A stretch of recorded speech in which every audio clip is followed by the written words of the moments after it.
Hi అండి, అందరికీ నమస్కారం అండి. ఫ్రెండ్స్, మనకి ఇప్పుడిప్పుడే మరొక ముఖ్యమైన అప్డేట్ అయితే రావడం జరిగిందండి. అది కూడా జూలై 1 నుంచి ఏటీఎం కార్డు వాడేవారికి షాక్ అంటూ ఇప్పుడే మనకు ఒక బ్రేకింగ్ న్యూస్ అప్డేట్ అయితే రావడం జరిగిందండి.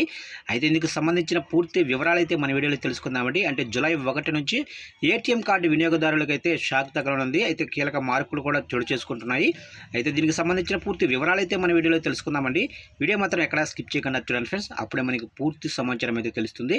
ఇక ముఖ్యంగా వీడియో నచ్చినట్లయితే లైక్ చేయండి ఫ్రెండ్స్.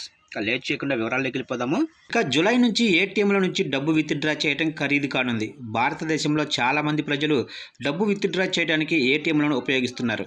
కానీ జూలై 1 నుంచి బ్యాంకు శాఖ నుండి డబ్బులు విత్డ్రా చేయడం ఖరీదైనది. ఎందుకంటే ఛార్జీలు పెంచాలని ఏటీఎం ఆపరేటర్లు డిమాండ్ చేస్తున్నారు. ఇక ఇంటర్చేంజ్ ఛార్జీలు పెంచాలని ఏటీఎం ఆపరేటర్లు డిమాండ్ చేశారు. ఇంటర్చేంజ్ ఫీజు అనేది ఏటీఎంల నుండి డబ్బును విత్డ్రా చేసినప్పుడు కస్టమర్లు చెల్లించే రుసుము. దీని ఛార్జీలు పెంచితే ఏటీఎంల నుంచి డబ్బులు డ్రా చేసుకునే ఖాతాదారులు ఎక్కువ ఛార్జీలు చెల్లించాల్సి ఉంటుంది. ఇక లావాదేవీ రుసుము ఎంత చెల్లించాలి అంటే, ఇక కాన్ఫెడరేషన్ ఆఫ్ ఏటీఎం ఇండస్ట్రీ ప్రకారం ఒక్కో లావాదేవీకి దాదాపు రూ. 23. ఇక ఏటీఎం కార్డు హోల్డరు ఒక నెలలో అందుబాటులో ఉన్న ఉచిత పరిమితిని మించిపోయినప్పుడు ఏదైనా యజమానికి ఛార్జీ విధించబడుతుంది. ఇక సేవింగ్స్ బ్యాంకు ఖాతాదారులకు ప్రతి నెల కనీసం 5 ఉచిత లావాదేవీల సౌకర్యం ఇవ్వబడుతుంది. ఇక అదే సమయంలో ఇతర బ్యాంకుల నుండి 3 లావాదేవీలను మాత్రమే క్లియర్ చేయవచ్చు.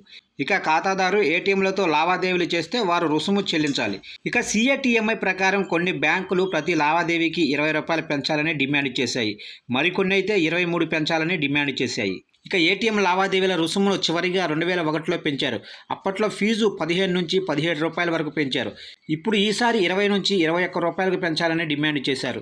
అయితే ఈ రుసుమును 23 రూపాయలకు పెంచాలని కొన్ని బ్యాంకులు పట్టుబడుతున్నాయి. ఇక ఎస్బీఐ బ్యాంకు తన సొంత ఏటీఎం నుండి 5 కంటే ఎక్కువ లావాదేవీలకు ప్రతి లావాదేవీకి రూ. 10 వసూలు చేస్తుంది. అదే సమయంలో రెండవ ఏటీఎం యొక్క ఉచిత పరిమితి అంటే 3 లావాదేవీల తర్వాత ప్రతి లావాదేవీకి రుసుము రూ. 20 అయితే పెరిగింది. ఇక ఏటీఎం లావాదేవీల రుసుము తరచుగా ఖాతా యొక్క స్వభావాన్ని బట్టి వసూలు చేయబడుతుంది. చాలా బ్యాంకులు పొదుపు ఖాతాలపై ఈ రుసుమును వసూలు చేస్తాయి. అదే బ్యాంకులు కరెంటు ఖాతాదారులపై ఎటువంటి ఛార్జీలు వసూలు చేయవు. ఎందుకంటే ఇది ప్రతి నెల ఖాతాలో ఎంత మొత్తం నిర్వహించబడుతుంది అనే దానిపై ఆధారపడి ఉంటుంది.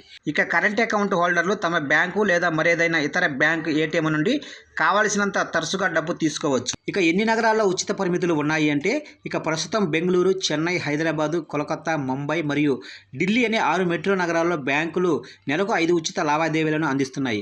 ఈ నగరాల్లో ప్రజలు తమ బ్యాంకు ఏటీఎంల నుండి నెలకు 5 లావాదేవీలను ఉచితంగా చేయవచ్చు. మరోవైపు ఒక ఖాతాదారుడు మరొక బ్యాంకు ఏటీఎం నుండి డబ్బును విత్డ్రా చేస్తే వారికి 3 ఉచిత లావాదేవీలు మాత్రమే లభిస్తాయి. ఇక దీని తర్వాత ప్రతి లావాదేవీకి వినియోగదారులు అధిక రుసుము చెల్లించవలసి ఉంటుంది.